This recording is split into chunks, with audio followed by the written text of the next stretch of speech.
और क्या क्या भी तैयारी करके खा रहे ढंग से मिलना चाहते हैं। तो आज मैं सिर्फ आपको बताऊंगी कृष्ण जन्माष्टमी के लिए मैंने क्या क्या तैयारी की है और क्या क्या भी तैयारी करूंगी। तो सबसे पहले तो मैं बनाऊंगी भोग। उनके लिए जो जो भोग मैं बनाकर 2 दिन पहले रख सकती हूँ तो मैं आपको वो बताती हूँ, उसकी रेसिपी आपसे शेयर करती हूँ।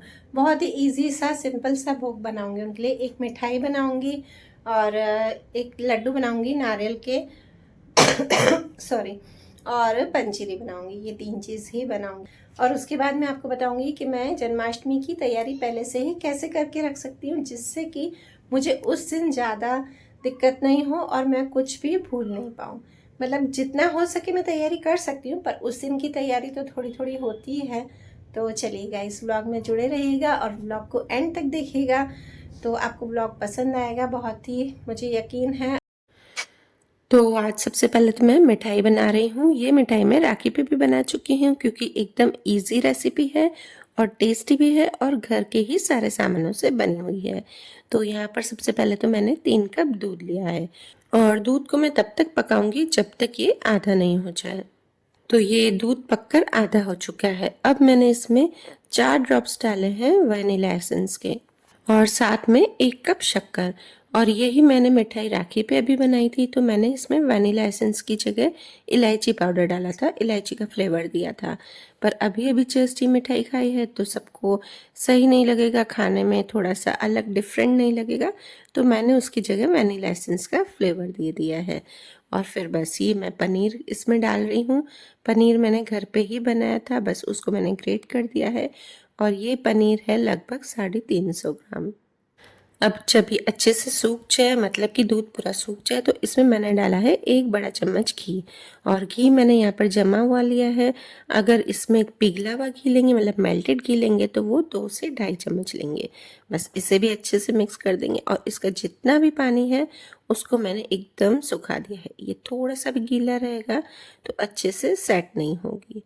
और यहाँ पर मैंने एक टिन में, ये मेरे पास केक टिन है, तो बस उसके नीचे बटर पेपर लगा दिया है और उसके ऊपर मैंने थोड़े से गार्निश करने के लिए बादाम लगा दिए हैं।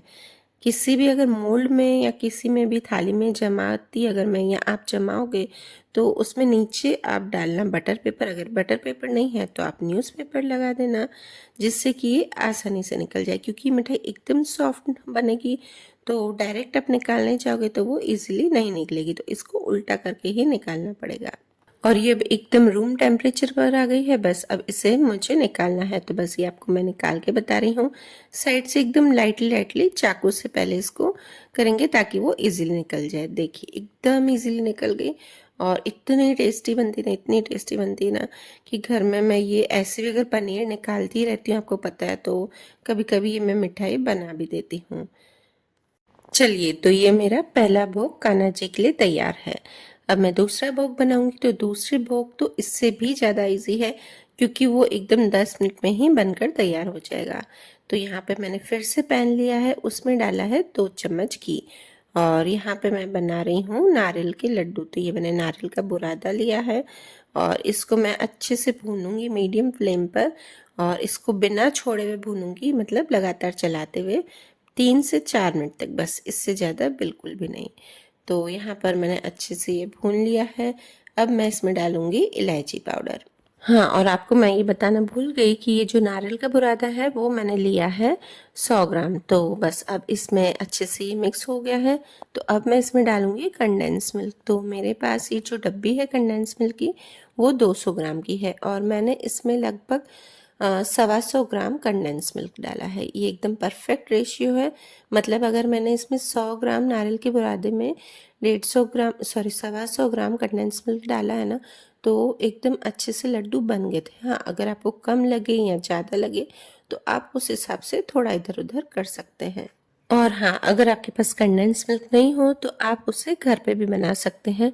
बस दूध लेना है 1 लीटर और उसको अच्छे से उबालते रहना है, उबालते रहना है और उसमें शक्कर डाल देनी है। एकदम से जब गाढ़ा हो जाए तो उसको अच्छे से पीस लेना है मिक्सर में। तो ये आपका एकदम परफेक्ट और घर का कंडेंस मिल्क बनकर तैयार हो जाएगा। बस उसी से ही इसमें डाल दीजिए। तो चलिए, अब ये अच्छे से मिक्स हो गया है। अब इसको मैं लड्डू बना दूंगी। और इतने टेस्टी बनते हैं ना ये लड्डू, और ये तो एकदम फटाफट बनते हैं क्योंकि ये मैंने बाहर से कंडेंस मिल्क लिया है। हाँ, अगर आप घर पे कंडेंस मिल्क बनाते हो तो उसमें थोड़ी सी देर लग सकती है। अब बनाऊंगी जो मेन भोग होता है जन्माष्टमी के भोग के लिए, वो है पंजीरी। तो बस मैंने यहाँ पर 2 चम्मच घी डाल दिया है और थोड़े से ड्राई फ्रूट को उसमें रोस्ट कर दूंगी। तो मैंने यहाँ पर बस काजू बादाम ही ली है, आप कुछ भी ड्राई फ्रूट डाल सकते हैं। बस इसको भी अच्छे से रोस्ट करके और फिर इसमें डाले हैं मैंने मखाने, और मखानों को भी मैंने अच्छे से रोस्ट कर दिया है जब तक वो एकदम से क्रिस्पी नहीं बन जाए। बस इसको भी मैंने निकाल दिया है। अब यहाँ पर डालना है धनिया पाउडर, जो आखे धनिया होते हैं उसकी ही बनती है। हाँ, अगर आपके पास आखे धनिया नहीं हो, जो पूरे धनिया होते हैं, तो आप जो घर पे भी धनिया है पिसा हुआ उससे भी बना सकते हैं, पर उसका टेस्ट थोड़ा सा डिफरेंट आएगा। तो यहाँ पर मैंने पूरे वाले जो धनिया आते हैं उसको मिक्सर में एकदम दरदरा ग्राइंड कर लिया है, और उसको भी मैंने इसी घी में भून लिया है। मैंने यहाँ पर सिर्फ 2 चम्मच ही घी लिया है, उससे ज़्यादा घी नहीं डाला है। बस उसी में ही मैंने धनिया को भी भून लिया है, और फिर उसमें डाले हैं जो मैंने ड्राई फ्रूट रोस्ट किए हैं, और जो शक्कर होती है उसको मैंने पीस लिया है। बस उसे डाल के और इसे रख दिया है, और इसको मैं फ्रिज में नहीं रखूँगी, पंजीरी ख़राब नहीं होती है। क्योंकि भोग की सारी तैयारी हो गई है। आपको मैंने दिखाया कि मैंने क्या क्या भोग बनाया है, और जो उस दिन भोग बनेगा उसमें खीर बनेगी और पंचामृत ये सब तो होता ही है भोग के लिए, माखन बनेगा वो सब। और जो हम पहले तैयारी कर सकते हैं ना भोग की, तो बस वो यही है। तो इस तरह से आप मैंने आज बनाया है, मतलब 2 दिन पहले बनाया है। 16 को है ना, तो आज 14 है, 14 को मैंने ये बना लिया है। और ये मिठाई खराब भी नहीं होती है, फ्रिज में रख दूंगी और बिल्कुल भी खराब नहीं होगी। बाहर भी रख सकते हैं, पर रिस्क क्यों ले, तो इसलिए मैं इसे फ्रिज में ही रख दूंगी। तो देखिए, ये मैंने मिठाई बनाई है भोग के लिए, और ये लड्डू बनाए हैं,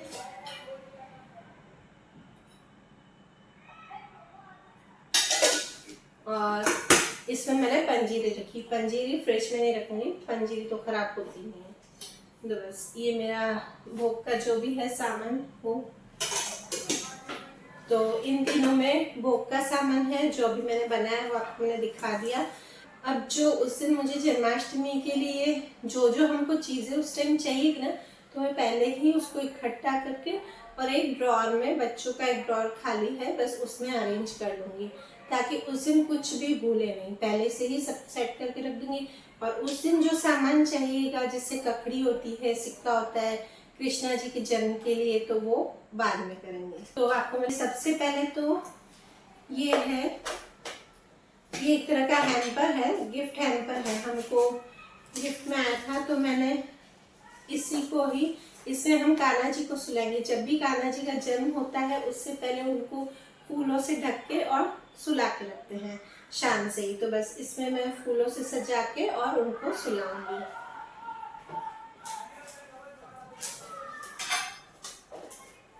और उसके बाद उनका जन्म होगा, तो एक थाली में ककड़ी से पूरा उनका जन्म करेंगे जैसे होता है।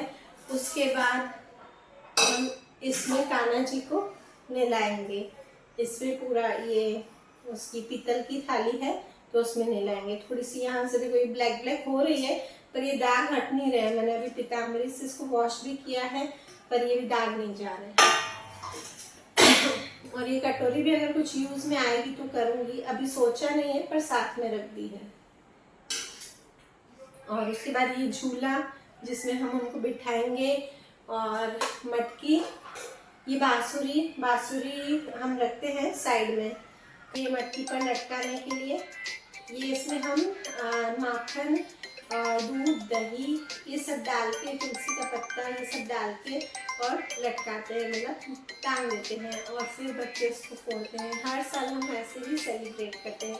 दृष्टि, अनन्या दोनों मिलके, और मेरी देरानी का लड़का है धैर्य, तीनों मिलके इसको फोड़ते हैं। तो ये भी मैं साथ में रख दूँगी, ताकि उस टाइम मुझे किसी भी चीज़ की परेशानी नहीं हो, कुछ भी भूलने कि उस टाइम डेकोरेशन करने में ही काफ़ी टाइम लग जाएगा। और ये आर्टिफिशियल फ्लावर जो मैंने आपको दिखाया था उसे, और ये टोकरी, इसमें मैं भोग का सामान रखूँगी। छोटी छोटी कटोरियों में या बाउल में रख के उसके बाद इसमें सारा अच्छे से डेकोरेट करूँगी।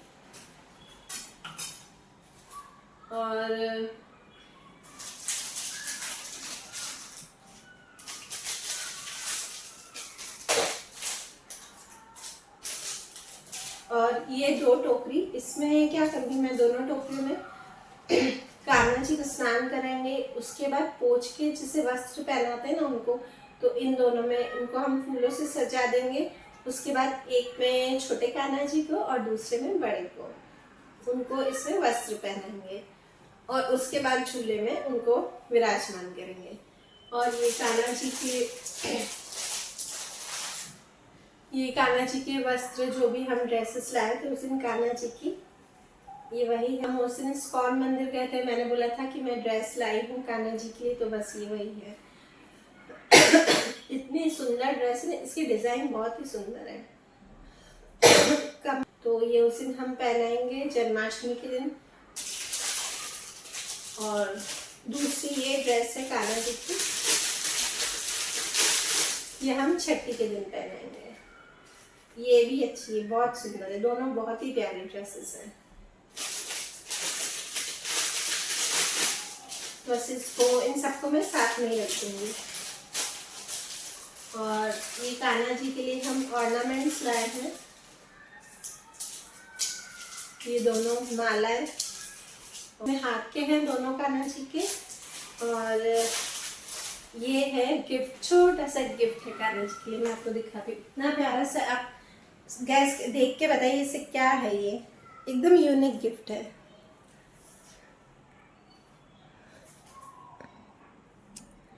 एकदम यूनिक है, बहुत ही प्यारा है। इस पे राधे लिखा हुआ है, आप देख के बताइए ये है क्या, दिखाई नहीं दे रहा है। ये है लैंडलाइन फोन। कान्हा जी को एक कुछ ना कुछ गिफ्ट उस दिन देते हैं उनके बर्थडे के दिन, तो इस बार ये कुछ यूनिक सा लेके आए हैं। और इसके बाद आरती की जो थाली है वो मैं कल रखूंगी इसमें, क्योंकि कल वैभव लक्ष्मी जी का मेरा व्रत है फ्राइडे का, तो बस वो करके उसके बाद उसे धो के और बाद में इसके साथ रख दूंगी। और ये टीके, कंकु और उसकी चावल की छोटी सी प्लेट है। और उसके बाद अब है ध्रुव को तैयार करने की चीज़ें, क्योंकि उस दिन हम ध्रुव को भी लड्डू गोपाल जी बनाएंगे। तो उस दिन मैंने आपको वीडियो में दिखाया था कि मैंने धोती सिली है ध्रुव की, तो बस ये धोती ध्रुव की। और मुकुट उसका हमने नहीं बनाया है, टाइम नहीं मिला इतना, तो बस। और ये चुन्नी, उससे ही मैं पगड़ी उसको बांधूंगी, तो वो बनवाएगा नहीं, क्योंकि मैंने उसको ट्राई करके देखा है, वो बहुत ही चिल्ला रहा था। तो मैं क्या करूँगी कि इसको उसकी हेड के एकदम शेप से नाप के और उसको स्टिच कर दूंगी हाथ से, तो जिससे वो खाली हम रख सकेंगे ना, तो भी वो रोएगा नहीं, रख पाएगा, थोड़ी देर शायद रख पाए।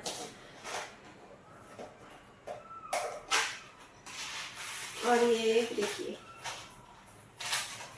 ये ध्रुव को माला पहनाएंगे। अब बस वो अच्छे से करवा ले, क्योंकि वो ये पहनेगा कि नहीं पहनेगा मुझे पता नहीं। ये थोड़ी देर पहना के फिर पहले उतार देंगे, उसके फोटोज ले लेके। तो ये माला है, 3 मालाएं हैं ध्रुव के लिए। और ये देखिए, ये एक तो अनन्या का ब्रेसलेट है, उसने रखा है। और बाकी छोटे छोटे से अनन्या ने ध्रुव के लिए बनाया। रबड़ बैंड में एक माला को तोड़कर, ऐसी बड़ी माला थी उसको तोड़कर, और ये ध्रुव के लिए छोटे छोटे से हाथ में बांधने के लिए लगाए। इतने प्यारे बनाए ना इसने, ऐसे बनाए, 2-2 वाइट बनाए हैं और बीच में एक गोल्डन। देखिए, बस यहाँ पे ध्रुव की तैयारी भी हो गई है और जन्माष्टमी की तैयारी भी हो गई है। अब बस डेकोरेशन के लिए आएंगे, जो हम असली के फूल लाते हैं वो, और मोर पंख भी मेरे पास है पर मुझे भी मिल नहीं रहे, तो वो मैं अभी देख के और रख दूंगी वो भी साथ में। और बस, और उस दिन जो भोग का सामान, उसमें खीर बनाऊंगी और देखते हैं मैं क्या क्या बना पाती हूँ। तो चलिए गाइस, अगर आपको आज का वीडियो मेरा अच्छा लगा तो प्लीज़ इसे लाइक जरूर कीजिएगा, और अगर आप मेरे चैनल पर नए हो तो सब्सक्राइब करके बेल आइकन प्रेस कीजिएगा। तो अब सारी तैयारी हो गई है। 2 दिन पहले की आपको जो भी तैयारी करनी हो वो आप इस तरह से कर सकते हैं। और इन सबको अब मैं रख दूंगी एक ड्रॉर में, ताकि मैं उस दिन कुछ भी भूलूं नहीं। और ये सारी तैयारियां तो ऐसे है ना कि आप 5-6 दिन पहले भी कर सकते हैं, क्योंकि बीच में बहुत सारे त्यौहार आ जाते हैं, रक्षाबंधन, तीज, तो उन सब पे पहले भी आप ये सारी तैयारियां करके रख सकते हैं, जिससे कि आपको जन्माष्टमी के लिए कुछ भी दिक्कत नहीं आए। और जन्माष्टमी ही क्या, बाकी सारे भी त्यौहार अगर आप अच्छे से सेलिब्रेट करते हैं इस तरह से, जिससे कि नवरात्रि हो या गणेश चतुर्थी हो, तो उसकी भी आप प्रिपरेशन ऐसे ही कर सकते हैं, जिससे कि आपको है ना कभी भी दिक्कत नहीं आएगी और आप कुछ भी मेन भूलेंगे नहीं। क्योंकि जिस दिन त्यौहार होता है उस दिन भी हम काफ़ी सारी तैयारियां करते हैं और साथ में पूजा पाठ वगैरह सब होता है। तो चलिए गाइस, वीडियो को करती हूँ यहीं पे ही एंड। और अगर आपको मेरी इस तरह की तैयारियाँ अच्छी लगी तो आप कमेंट में ज़रूर बताना।